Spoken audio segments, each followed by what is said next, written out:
ಪ್ರೀತಿಯ ನನ್ನ ಯೂಟ್ಯೂಬ್ ಕುಟುಂಬಕ್ಕೆ ಮತ್ತೊಮ್ಮೆ ನನ್ನ ಪುಟ್ಟ ಪ್ರಪಂಚಕ್ಕೆ ಸ್ವಾಗತ.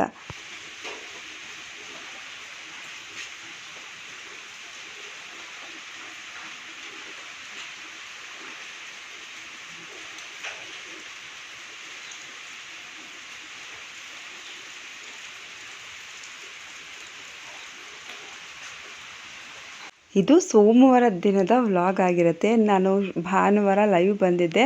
ಆವಾಗ ಕೇಳಿದ್ರೆ ನಿಮ್ಮ ಕಡೆ ಮಳೆ ಬರ್ತಿದೆಯಾ ಅಂತ. ಬರ್ತಿದೆ, ಜಾಸ್ತಿ ಬರ್ತಿಲ್ಲ ಅಂತ ಹೇಳಿದ್ದೆ.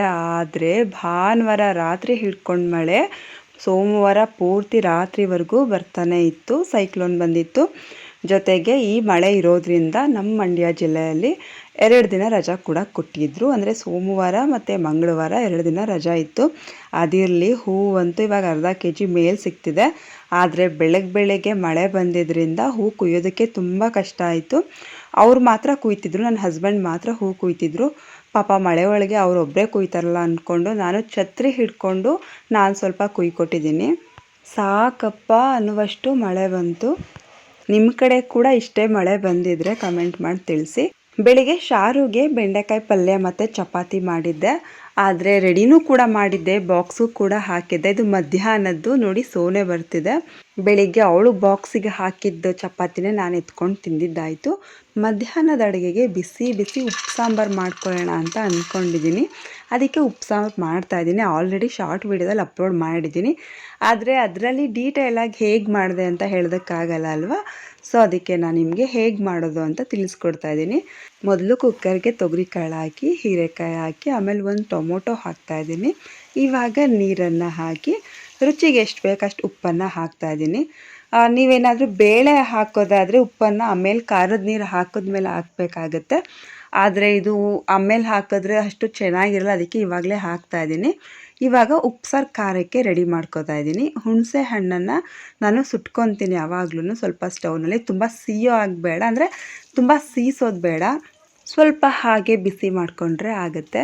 ಇವಾಗ ನೋಡಿ ಮಳೆ ಬರ್ತಾನೆ ಇದೆ. ಒಂದು ಟೈಮೆಲ್ಲ ಸ್ವಲ್ಪ ಕಡಿಮೆ ಮಳೆ ಆಗುತ್ತೆ, ಒಂದು ಟೈಮೆಲ್ಲ ಪೂರ್ತಿ ಮಳೆ ಆಗುತ್ತೆ. ಒಟ್ಟಲ್ಲಿ ಇವತ್ತು ಪೂರ್ತಿ ಮಳೆನೇ ಬಂತು.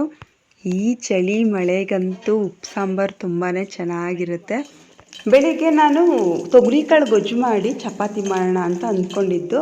ಆದರೆ ಮಳೆ ಬರ್ತಿತ್ತಲ್ವ, ಅದಕ್ಕೆ ಕರೆಂಟೇ ಇರಲಿಲ್ಲ. ಅದಕ್ಕೆ ನಾನು ಬೆಂಡೆಕಾಯಿ ಪಲ್ಯ ಮಾಡಿ ಚಪಾತಿ ಮಾಡಿದ್ದು. ಉಪ್ಪು ಸಾಂಬಾರು ಖಾರಕ್ಕೆಲ್ಲ ರೆಡಿ ಮಾಡಿ ಇಟ್ಟಿದ್ದೀನಿ ಆಲ್ರೆಡಿ. ಒಣಮೆಣ್ಸಿನ್ಕಾಯಿನ ಹುರ್ಕೊಂಡು ಹಾಕಿಬಿಟ್ರೆ ರುಬ್ಕೊಳ್ಳೋದಷ್ಟೇ.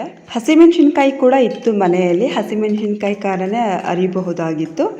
ಆದರೆ ನನಗೆ ಒಣಮೆಣ್ಸಿನ್ಕಾಯಿ ಖಾರ ಇಷ್ಟ ಆಗುತ್ತೆ ಹಸಿ ತೊಗರಿಕಾಳು ಸಾಂಬಾರಿಗೆ. ಅದಕ್ಕೆ ಒಣಮೆಣ್ಸಿನ್ಕಾಯಿ ಖಾರನೇ ಮಾಡ್ತಾಯಿದ್ದೀನಿ.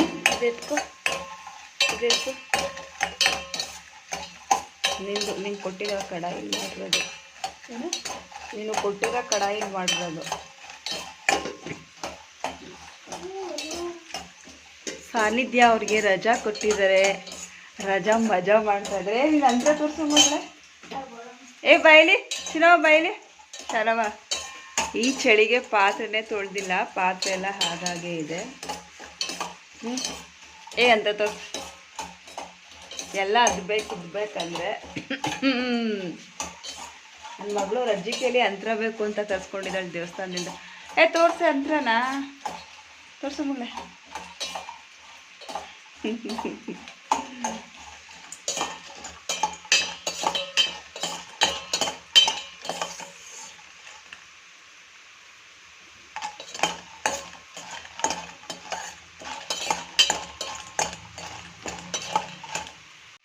ತೆಗಿಬಿಡ.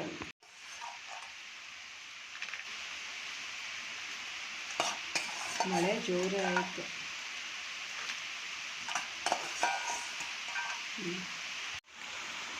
ಉಪ್ಪು, ಮೆಣಸು, ಕೊತ್ತಂಬರಿ ಸೊಪ್ಪು, ಜೀರಿಗೆ, ಒಣಮೆಣ್ಸಿನ್ಕಾಯಿನ ಹುರ್ಕೊಂಡಿದ್ದೀನಿ ಎಣ್ಣೆಯಲ್ಲಿ, ಹುಣಸೆ ಹಣ್ಣು ಮತ್ತು ಬೆಳ್ಳುಳ್ಳಿ ಇಷ್ಟು ಹಾಕಿ ರುಬ್ಕೊಂಡ್ರೆ ಉಪ್ಪು ಸಾಂಬಾರು ಖಾರ ರೆಡಿಯಾಗುತ್ತೆ.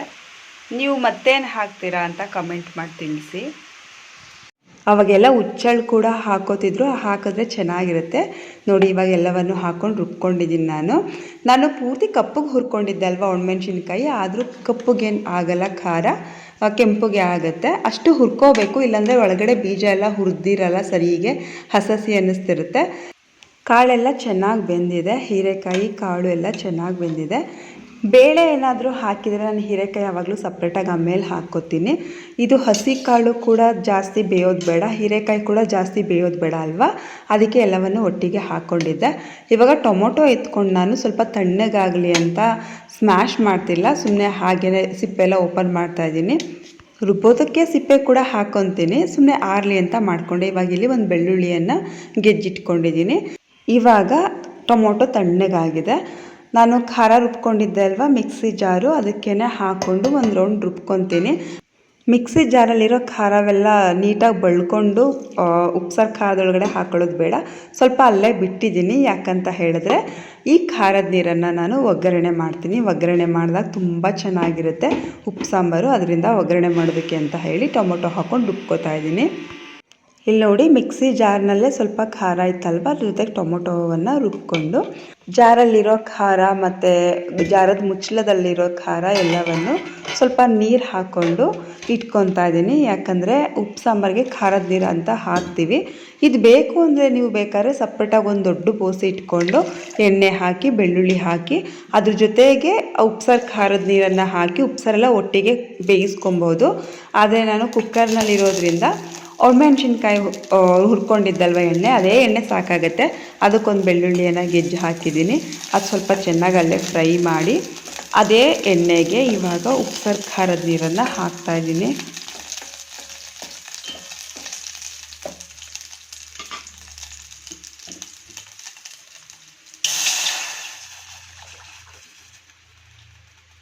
ಕುಕ್ಕರ್ನಲ್ಲಿ ಸಾಂಬಾರು ಇದ್ದಿದ್ದರಿಂದ ಅದೇ ಜಾಗ ಇತ್ತಲ್ವ, ಅದಕ್ಕೆ ನಾನು ಅದಕ್ಕೆ ಹಾಕಿ ಕುದಿಸ್ಕೊತೀನಿ ಒಂದು ಸಲ. ಇಲ್ಲ ಅಂತ ಹೇಳಿದ್ರೆ ನಾನು ಮೊದಲೇ ಹೇಳಿದ್ನಲ್ಲ, ಬೇರೆ ಬೋಸಿಗೆ ಬೇಕಾದ್ರೆ ಉಪ್ಪು ಸಾಂಬಾರನ್ನೇ ಹಾಕೋಬಹುದು ಖಾರ ಒಗ್ಗರಣೆ ಮಾಡಿದ ಮೇಲೆ. ಇವಾಗ ಖಾರದ ನೀರು ಹಾಕಿದ್ಮೇಲೆ ನಮ್ಗೆ ಎಷ್ಟು ಬೇಕಷ್ಟು ನೀರನ್ನು ಹಾಕ್ಕೊಂಡು ಒಂದು ಸ್ವಲ್ಪ ಉಪ್ಪು ಹಾಕಬೇಕಾಗತ್ತೆ. ಯಾಕಂದರೆ ಅವಾಗ ನಾನು ಸ್ವಲ್ಪ ಹಾಕಿದ್ದೆ. ಇದು ನೀರು ಥರ ಇದೆ ಅಲ್ವಾ, ಸೊ ಉಪ್ಸಾರು ಖಾರದ ನೀರು ಹಾಕಿದ್ಮೇಲೆ ನೀರು ಥರ ಅನಿಸಲ್ಲ. ಇದು ಬೇಯ್ತಾ ಇರಲಿ, ಇದು ಬೇಯುವಷ್ಟರಲ್ಲಿ ಪಕ್ಕ ನಾನು ಮುದ್ದೆಗೆ ಇಡ್ತಾ ಇದ್ದೀನಿ. ನೀರಿಗೆ ಸ್ವಲ್ಪ ಉಪ್ಪನ್ನು ಹಾಕಿಟ್ಟಿದ್ದೀನಿ. ಇಲ್ಲೂ ಕೂಡ ಸಾಂಬಾರು ಕುದೀತಾ ಇದೆ. ಉಪ್ಸಾರು ಖಾರದ ನೀರು ಹಾಕೋದಕ್ಕೂ ಮುಂಚೆ ಕಾಳು ಮತ್ತು ಹೀರೆಕಾಯಿ ಎರಡು ಸ್ವೀಟ್ ಅನ್ನಿಸ್ತಿರುತ್ತೆ. ಆದರೆ ಖಾರದ ನೀರು ಹಾಕಿದ ತಕ್ಷಣ ಆ ಘಮನೇ ಚೇಂಜ್ ಆಗಿಬಿಡುತ್ತೆ. ಹೀರೆಕಾಯಿ ಇಷ್ಟ ಆಗೋರು ಹಾಕ್ಕೊಳ್ಳಿ, ಇಲ್ಲ ಅಂತ ಅಂದರೆ ಸೊಪ್ಪು ಹಾಕ್ಕೊಂಡು ಮಾಡಿಕೊಂಡ್ರು ತುಂಬ ಚೆನ್ನಾಗಿರುತ್ತೆ. ಬೇಳೆ ಕೂಡ ಹಾಕ್ಕೊತಾರೆ ಕೆಲವರು, ಗಟ್ಟಿಯಾಗಲಿ ಸಾಂಬಾರು ಅಂತ. ಆದರೆ ಬೇಳೆ ಹಾಕಿದ್ರೆ ಟೇಸ್ಟ್ ಚೇಂಜ್ ಆಗಿಬಿಡುತ್ತೆ. ಅದರಿಂದ ಹೀಗೆ ಮಾಡಿಕೊಂಡ್ರೆ ಹಸಿ ಕಾಳು ಉಪ್ಸಾರು ಚೆನ್ನಾಗಿರುತ್ತೆ. ನೀವು ಹೀರೆಕಾಯಿ ಬದಲಿಗೆ ಸೊಪ್ಪನ್ನು ಬೇಕಾದರೂ ಹಾಕೋಬಹುದು. ಯಾವ ಸೊಪ್ಪು ಹಾಕಿದ್ರೂ ಚೆನ್ನಾಗಿರುತ್ತೆ. ಸಬ್ಸಿಗೆ ಸೊಪ್ಪು ಹಾಕಿದ್ರೂ ಚೆನ್ನಾಗಿರುತ್ತೆ, ಬೆರಕೆ ಸೊಪ್ಪು ಹಾಕಿದ್ರೂ ಚೆನ್ನಾಗಿರುತ್ತೆ. ಆವಾಗ ಮಳೆ ಸ್ವಲ್ಪ ಜಾಸ್ತಿ ಆಗಿತ್ತು, ಇವಾಗ ಸ್ವಲ್ಪ ಕಡಿಮೆ ಆಗಿದೆ. ಬೆಳಗ್ಗೆಯಿಂದ ಸಂಜೆವರೆಗೂ ಜಾಸ್ತಿ ಆಗೋದು ಕಡಿಮೆ ಆಗೋದು ಆಗ್ತಾನೇ ಇತ್ತು. ಶಾರು ಅಮ್ಮ ನನಗೆ ಮುದ್ದೆ ಬೇಡ ಅನ್ನನೇ ಹಾಕ್ಕೊಟ್ಬಿಡಿ ಅಂತ ಕೇಳಿದ್ಲು. ಅದಕ್ಕೆ ನಾನು ಅವಳಿಗೆ ಅನ್ನ ಹಾಕ್ಕೊಡ್ತಾಯಿದ್ದೀನಿ. ಇವತ್ತೇನಾದರೂ ಅವಳಿಗೆ ಸ್ಕೂಲ್ ರಜಾ ಇಲ್ಲ ಅಂತ ಹೇಳಿದರೆ ಸ್ಕೂಲ್ನಲ್ಲಿ ಇವತ್ತು ಚಪಾತಿ ಮತ್ತು ಬೆಂಡೆಕಾಯಿ ಪಲ್ಯ ತಿಂತಿದ್ಲು. ಇವತ್ತು ರಜಾ ಇರೋದ್ರಿಂದ ಬಿಸಿ ಬಿಸಿ ಅನ್ನ ಮತ್ತು ಉಪ್ಪು ಸಾಂಬಾರಲ್ಲಿ ತಿಂತಾ ಇದ್ದಾಳೆ. ಅವಳಿಗೆ ಹೀರೆಕಾಯಿ ಇಷ್ಟ ಆಗಲ್ಲ, ಬರೀ ಕಾಳು ಹಾಕಮ್ಮ ಅಂದು, ಹಾಗೂ ಕಾಳು ಹುಡುಕಿ ಹಾಕ್ಕೊಟ್ಟೆ. ಈ ವಿಡಿಯೋ ನಿಮಗೆ ಇಷ್ಟ ಆದರೆ ಒಂದು ಲೈಕ್ ಮಾಡಿ. ಫಸ್ಟ್ ಟೈಮ್ ನನ್ನ ಚಾನಲ್ನ ನೋಡ್ತಿರೋರು ಸಬ್ಸ್ಕ್ರೈಬ್ ಮಾಡೋದನ್ನು ಮರಿಬೇಡಿ. ನಿಜವಾಗ್ಲೂ ಈ ರೀತಿ ಬಿಸಿ ಬಿಸಿ ಉಪ್ಪು ಸಾಂಬಾರು ಬಿಸಿ ಬಿಸಿ ಖಾರ ಹಾಕ್ಕೊಂಡು ತಿಂತಾಯಿದ್ರೆ ಯಾವ ಮಾಂಸ ಸಾರು ಕೂಡ ಬೇಡ, ಅಷ್ಟು ಟೇಸ್ಟ್ ಕೊಡುತ್ತೆ, ಅಷ್ಟು ಇಷ್ಟ ಆಗುತ್ತೆ. ಮುದ್ದೆ ನಾನು ತುಂಬ ವೀಡಿಯೋದಲ್ಲಿ ಮಾಡಿ ತೋರಿಸಿರೋದ್ರಿಂದ ಇವತ್ತು ಮುದ್ದೆ ಹೇಗೆ ಮಾಡೋದು ಅಂತ ತೋರಿಸಲಿಲ್ಲ. ನಮ್ಮ ಯಜಮಾನ್ರಿಗೆ ಒಂದು ಬಿಸಿ ಬಿಸಿ ಮುದ್ದೆ ಕೊಟ್ಟು ಕಾಳು ಮತ್ತು ಹೀರೆಕಾಯಿ ಹಾಕಿ ಊಟ ಹಾಕ್ಕೊಡ್ತಾ ಇದ್ದೀನಿ. ಅವರಂತೂ ತುಂಬ ಇಷ್ಟಪಟ್ಟು ತಿಂದರು. ಅವ್ರಿಗೆ ಮುದ್ದೆ ಅಂದರೆ ತುಂಬಾ ಇಷ್ಟ. ಸೊಪ್ಪು ಕಾಳು ಬೇಕಂದರೆ ಅಂದರೆ ಹೀರೆಕಾಯಿ ಮತ್ತು ಕಾಳನ್ನ ಬೇಕಾದ್ರೆ ಪಲ್ಯ ಮಾಡ್ಕೋಬಹುದಾಗಿತ್ತು. ಆದರೆ ಪಲ್ಯ ಮಾಡಿಕೊಂಡ್ರೆ ಉಪ್ಪು ಸಾಂಬಾರು ಟೇಸ್ಟ್ ಚೇಂಜ್ ಆಗಿಬಿಡುತ್ತೆ. ಸೊ ಇದರೊಳಗಡೆ ಇದ್ರೇ ನಂಚ್ಕೊಂಡು ಮುದ್ದೆ ತಿಂತಾಯಿದ್ರೆ ತುಂಬ ಚೆನ್ನಾಗಿರುತ್ತೆ. ನೀವು ಬೇಕು ಅಂದರೆ ಪಲ್ಯ ಬೇಕಾದ್ರೆ ಮಾಡ್ಕೋಬಹುದು.